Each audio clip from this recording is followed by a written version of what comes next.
Praise the Lord. கர்த்தர் நல்லவர்.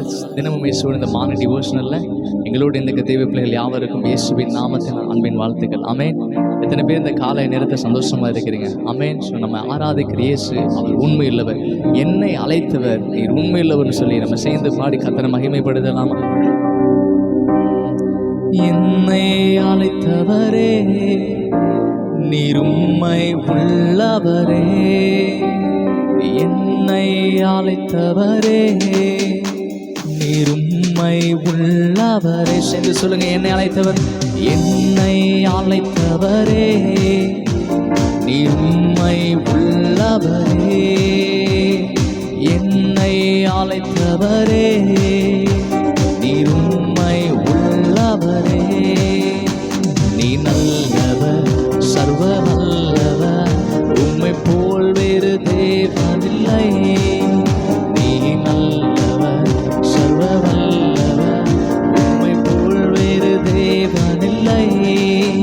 ஹல்லேலூயா ஹல்லேலூயா ஹல்லேலூயா ஹல்லேலூயா ஹல்லேலூயா ஹல்லேலூயா ஹல்லேலூயா. உம்மை ஆராதிக்கின்றோம் இயேசுவே, உம்மை ஆராதிக்கின்றோம். சேர்ந்து சொல்ல, உம்மை உம்மை ஆராதிக்கின்றோம் இயேசுவே, உம்மை ஆராதிக்கின்றோம். நீ நல்லவர், சர்வ வல்லவர், உம்மை போல் வேறு தேவனில்லை. நீ நல்லவர், சர்வ வல்லவர், உம்மை போல் வேறு தேவனில்லை. ஹல்லேலூயா ஹல்லேலூயா ஹல்லேலூயா ஹல்லேலூயா ஹல்லேலூயா ஹல்லேலூயா ஹல்லேலூயா.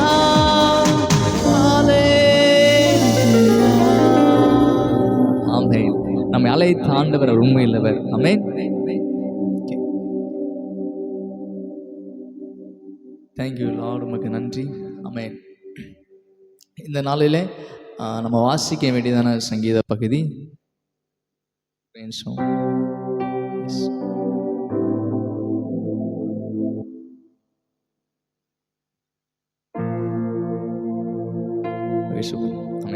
இன்னைக்கு நம்ம வாசிக்க வேண்டிய சங்கீத பகுதி சங்கீதம்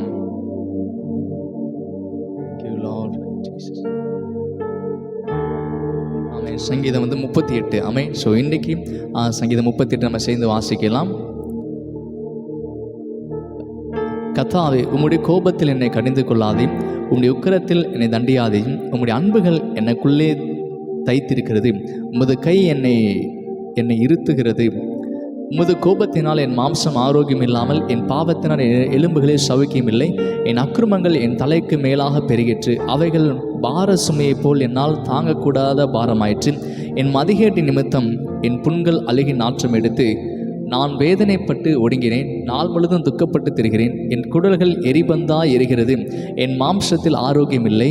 நான் பெலனற்று போய் மிகவும் நெருக்கப்பட்டேன். என் இருதயத்தின் கொந்தளிப்பினால் கதறுகிறேன். ஆண்டவரே, என் ஏக்கங்கள் எல்லாம் உமக்கு முன்பாக இருக்கிறது, என் தவிப்பு உமக்கு மறைவாய் இருக்கவில்லை.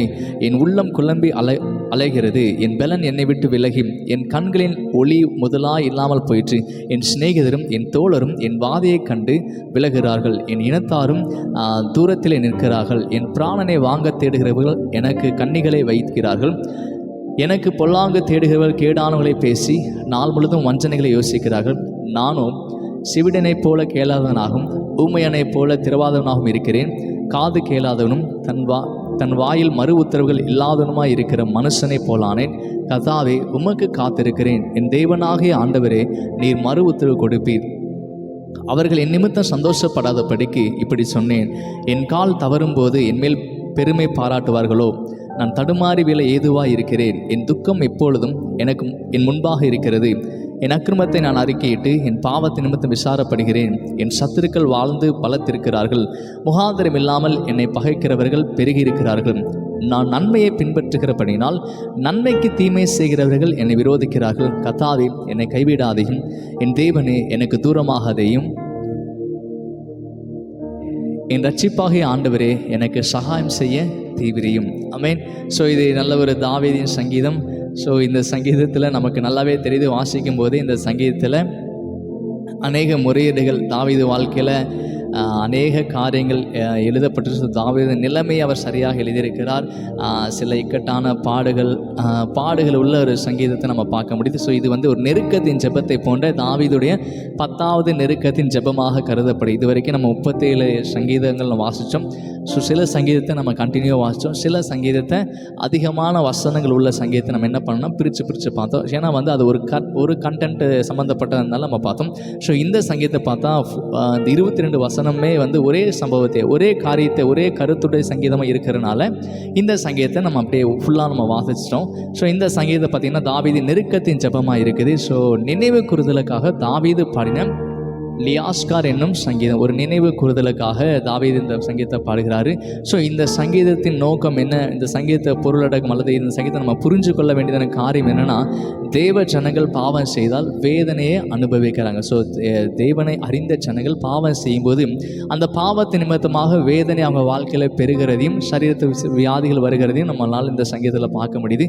ஸோ தாவீது வந்து தன் பாவத்தின் நிமித்தம் ஆண்டவரை நோக்கி என்ன பண்ணுறான்னா முறையிடுகிறார். தன் பாவத்தின் நிமித்தம் தேவனின் மீது கோபமாக இருக்கிறான்னு சொல்லிட்டு அநேக காரியங்களை சொல்கிறான். ஸோ அது மாத்திரம் இல்லாமல் அவன் சரீரத்தை வியாதி இருக்கிறனால, ஸோ அவன் நெருக்கப்படுகிறனால அவனுடைய சொந்தங்கள் எல்லாரும் என்ன பண்ணுறாங்கன்னா அவனை விட்டு விலகி போயிடுறாங்க. ஸோ அந்த காரியத்தையும் தாவீது நேரத்தை எழுதிக்கிறார். ஸோ இவ்வளோ நெருக்கங்கள், இவ்வளோ பாடுகள் இருந்தாலும் தாவீது கர்த்தரை நோக்கி சொல்கிறாரு, கர்த்தாவே நான் உமக்கு காத்திருக்கிறேன், என் தேவனாக ஆண்டவர் நீர் மறு உத்தரவு கொடுப்பீர். அவன் இவ்வளோ நெருக்கமான பாடுகளோடு அவன் இருந்தாலுமே, சரீரத்தில் ஒரு சைடு வியாதி எல்லாமே அவனுக்கு ஆப்போசிட்டாக இருந்தாலும் அவன் எதிர்பார்க்குற ஒன்று கர்த்தரை நோக்கி அவன் காத்திருக்கிறான். ஆமென். ஸோ கர்த்தரை நோக்கி காத்திருக்கும்போது ரட்சிப்பு கிடைக்கும், கர்த்தரை நோக்கி காத்திருக்கும்போது அதன் விடுதலை ஜெயம் உண்டாகும்னு சொல்லிட்டு தாவீது அறிந்திருந்தான். ஸோ இந்த சங்கீதத்தை நம்ம கற்றுக்கொள்ள வேண்டிய ஒரு காரியம் என்னென்னா, பாவத்தினால் உண்டாகும் வேதனை வியாதி அவர் என்ன தாவீது இந்த சங்கீதத்தை நம்ம பேசுகிறார். ஸோ பாவம் அப்படின்னா என்ன அப்படின்னு சொல்லி நம்ம பார்த்தோம்னா, பாவம் அப்படின்னா தேவனுடைய கட்டளைகளை மீறுது.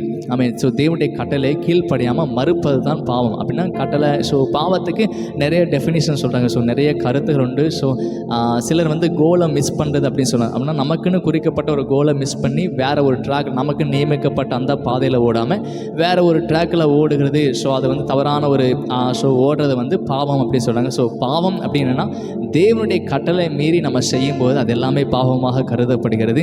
ஸோ இந்த பாவத்தை நம்ம பாவமான காரியங்களை செய்யும்போது என்ன நடக்குதுன்னு சொல்லி பார்த்தீங்கன்னா, சில நேரத்தில் சில பாவங்கள் நிமித்தமாக நம்ம வேதனைக்கு உட்படுப்படுகிறோம், சில வியாதிகள் வருது. சில நேரத்தில் பாருங்கள், சில பாவத்தின் நிமித்தமாக நம்ம பாடுகளை அனுபவிக்கிறோம். ஸோ இந்த பாவத்தையெல்லாம் எப்படி நம்ம மேற்கொள்ள முடியும், ஸோ உலகத்தில் வந்து தேவ திட்டத்தை எப்படி நம்மளால் நிறைவேற்ற முடியும், நம்ம வாழ்க்கை எப்படி ஆசீர்வாதமாக இருக்க முடியும்னா, நம்ம ஒன்று தான் தேவ சமூகத்துக்கு நம்ம போகும்போது இந்த பாவத்தை நம்மளால் என்ன பண்ண முடியும்னா மேற்கொள்ள முடியும்.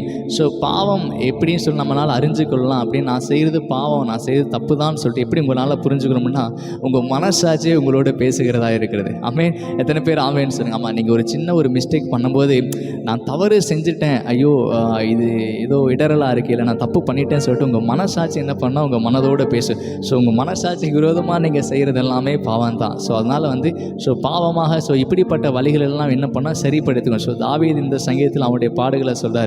ஸோ இந்த காரியங்களை நம்ம சரிப்படுத்தும் போது நம்ம வாழ்க்கையில் மிகப்பெரிய ஆசீர்வாதத்தை பார்க்க முடியும். ஸோ சில பாவங்கள் பார்த்தீங்கன்னா இன்றைக்கு நம்ம ஆசீர்வதிக்கப்படாமல் இருப்பதுக்கு சில காரணங்கள், சில பாவங்கள் தடையாக இருக்கலாம். ஸோ எதுவாக இருந்தாலும் தெய்வ சமூகத்தை என்ன பண்ணலாம், அறிக்கையிட்டு அதை விட்டுவோம். ஆனால் அது எல்லாம் நம்ம அந்த ஆசீர்வாதத்தை எல்லாம் பெற்றுக்கொள்ள முடியும். ஸோ எப்படி பாவத்தை மேற்கொள்ளலாம் சொல்லி பார்த்தீங்கன்னா, பைபிள் அழகாக சொல்லுது, நீங்கள் ஆவிக்கு ஏற்றபடி நடக்கும்போது மாம்ச இச்சைகளை நிறைவேற்றாது. இப்போ நம்ம ஆவிக்கு ஏற்றபடி ஒவ்வொரு நாளும் இயேசுவை நம்ம சார்ந்திருக்கும் போது எப்படி உங்கள் மனசாட்சி உங்கள் கூட பேசுதோ, எப்படின்னா நீங்கள் ஒரு மிஸ்டேக் பண்ணும்போது உங்கள் மனசாட்சி இல்லை நீ பண்ணுறது மிஸ்டேக்குன்னு சொல்லிட்டு உங்கள் மனசாட்சி உணர்த்துதோ, அதே போல் பரிசுத்த ஆவியானவர் நம்மளோட பேசுகிறா இருக்குது. அதனால தான் பைபிள் அழகாக சொல்லியிருக்க ஒரு இடத்துல, மீட்கப்படும் நாளுக்கென்று முத்திரையாக பெற்ற பரிசுத்த ஆவியானவரை நீங்கள் துக்கப்படுத்தாதுங்க. ஆமாம், நீங்கள் முதல்ல பாவம் செய்யும்போது 2 காரியத்தை உங்களால் பார்க்க. ஒன்று, உங்கள் மனசு சமாதானத்தை இழக்குது. 2வது, பரிசுத்த ஆவியானவர் அதை குறித்து வருந்துகிற. பரிசுத்த ஆவியானவர் என்ன பண்ணுறீங்க, இந்த துக்கப்படுத்துறீங்க. ஸோ இந்த நாளை பார்த்தீங்கன்னா நம்மளால் ஒரு குற்ற மனசாட்சி வருது. ஆனால் குற்ற மனசாட்சியோடய நம்ம இருக்க வேணாம். இன்றைக்கி ஏசப்பா சொல்கிறாரு, அதிகம் இரக்கத்தை பெறும்படியாக கிருபா சண்டைக்கு தைரியமாக வாருங்க. நீங்கள் இருக்கிற வண்ணமாக நீங்கள் தேவ சமூகத்துக்கு போங்க. உங்கள் வாழ்க்கையில் சின்ன சின்ன காரியங்கள், தேவனுக்கு பிரியமில்லாத காரியங்கள் எல்லாத்தையுமே ஆண்டவர் மாற்றிடுவார். ஆனால் தேவன் நம்ம இடத்தை எதிர்பார்க்குற ஒன்றே ஒன்று தான், நம்ம இருக்கிற வண்ணமாக போய் தேவனுடைய சமூகத்தை அப்படியே நம்ம என்ன பண்ணிடுறோம், சரண்டர் ஆயிரும். உங்கள் இடத்துல காணப்படுற இந்த பாவங்கள், பலவீனங்கள் இதெல்லாம் அவருக்கு முக்கியமே கிடையாது. நீங்கள் ஏசப்பா சமூகத்தை வரணும், நீங்கள் அவரை பார்க்க வரணும், அவரோட பேசணும் சொல்லி மாத்திரம் தான் ஆண்டவர் விரும்புகிறார். ஸோ நம்முடைய பாவத்தின் நிமித்தமாக நான் குற்றம் செஞ்சுட்டேன், அதனால் ஆண்டவரின் ஜெபத்தை கேட்பாரா அல்லது என் கூட பேசுவாரான்னு சொல்லிட்டு அப்படியெல்லாம் தவறான எண்ணங்கள்லாம் வேணாம். குற்ற மனசாட்சிக்கு நீங்கள் இடம் கொடுக்கவே வேணாம். நான் திரும்ப சொல்கிறேன், குற்ற மனசாட்சிக்கு இடம் கொடுக்காம பைபிள் சொல்லுது, அதிகமாக இரக்கத்தை பெறும்படியாக கிருபா சண்டைக்கு தைரியமாக வாருங்க. ஸோ தைரியமாக நீங்கள் தேவ சமூகத்துக்கு போங்க. நீங்கள் தேவ சமூகத்தில் போய் உங்களை அர்ப்பணிங்க. ஒவ்வொரு நாளும் காலை எழுந்து அர்ப்பணிங்க. இசப்பா, என்னை நான் அர்ப்பணிக்கிறேன், ஆவி ஆத்மா சரீரத்தை அர்ப்பணிக்கிறேன். இதில் உமக்கு பிரியமில்லாத எந்த காரியம் நான் பண்ணக்கூடாது. என் வாயின் வார்த்தைகளாகட்டும், எண்ணங்கள் ஆகட்டும் உமக்கு பிரியப்படுத்துகிறதா இருக்கணும். ஸோ தேவன் நாம மகிமைப்படுவதற்காகன்னு சொல்லிட்டு நீங்கள் ஒவ்வொரு நாள் அர்ப்பணிங்க. ஸோ ஆவிக்கு ஏற்றபடி நடக்கும்போது இந்த மாம்ச இச்சையான காரியங்களும் ஆட்டோமேட்டிக்காக வெளியே. ஒருவேளை உங்களால் சில விட முடியாத பாவங்களாக இருந்தாலும் சரி, இந்த பாவம் செய்கிறனால நான் தேவனிடத்தில் போக முடியாது, நான் பாவம் செய்யறனால சர்ச்சுக்கு போக மாட்டேன் அப்படிலாம் யோசிக்காமல் நீங்கள் இருக்கிற வண்ணமாக நீங்கள் போயிட்டே இருங்க. நீங்கள் ஆண்டவரை நோக்கி தேட தேட இப்படி கரையான காரியங்கள்லாம் ஆட்டோமேட்டிக்காக உங்களை விட்டு வெளியே போயிட்டே இருக்கும். ஒரு ஃபுல்னஸ் உங்கள் வாழ்க்கையில் வர வர நிறைவு அவரை நீங்கள் நேசிக்க ஆரம்பிக்கும் போது இந்த உலகத்தில் இருக்கிற மற்ற காரியங்கள் எல்லாமே உங்களை விட்டு போவதை உங்களால் பார்க்க முடியும். ஸோ நிறைய பேர் வாழ்க்கையில் நம்ம அதை ஃபீல் பண்ணிக்கிறோம், நிறைய பேர் அதை உணர்ந்திருக்கோம். இந்த நாளில் கூட தேவன் எதிர்பார்க்க ஒன்றே தான், உங்களிடத்தில் காணப்படுற குறைகள் நிறைகள் எல்லாமே ஏசப்பாக்கு நல்லாவே தெரியும். ஸோ நம்ம பாவியாக இருந்தாலுமே ஏசப்பா அதை அறிந்திருக்கிறா. ஸோ அவருக்கு நம்ம என்னென்ன செய்வோம்னு சொல்லிட்டு ஏசப்பா நல்லாவே தெரிஞ்சிருக்கனால நம்ம என்ன செய்யணும்னா, நீங்கள் இருக்கிற வண்ணமாக தேவ சமூகத்துக்கு போங்க. அவங்க ஏசப்பா என்ன பண்ணுவாருன்னா, அதை அப்படியே மாற்றி நீங்கள் தேவ சமூகத்துக்கு போக போக உங்கள் குற்ற மனசாட்சியை மாற்றுவார். உங்களிடத்தை காணப்பட குறைகளை மாற்றுறது மாத்திரம் கிடையாது, உங்களோட பேசுவாருங்க.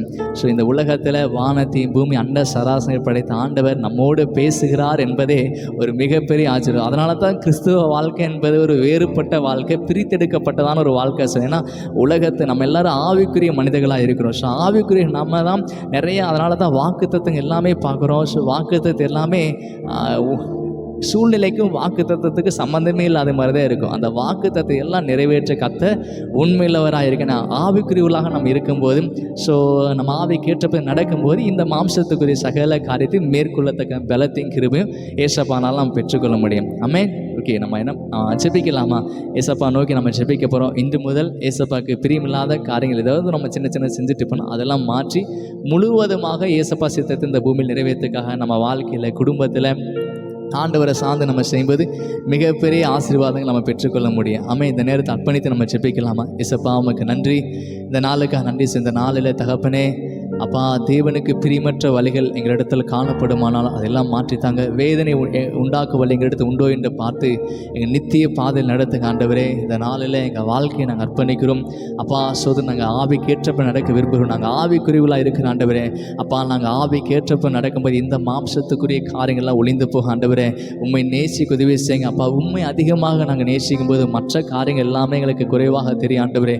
உண்மையாக இசப்பா கிறிஸ்து இயேசு மேலே அந்த அன்பில் இன்னும் அதிகமாக வளர, இன்னும் நேசிக்க, இன்னும் உங்களுக்குள்ள பாப்பா எலும்பி பிரகாசிக்க உதவி செய்யுங்க.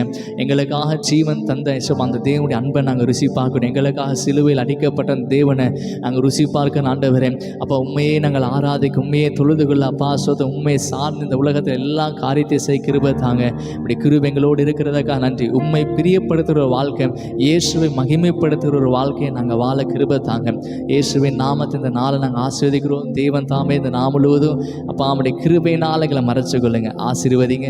இயேசுவின் நாமத்தை ஜெபிக்க நல்ல பிதாவே, ஆமென். நம்ம சேர்ந்து சொல்லலாம்.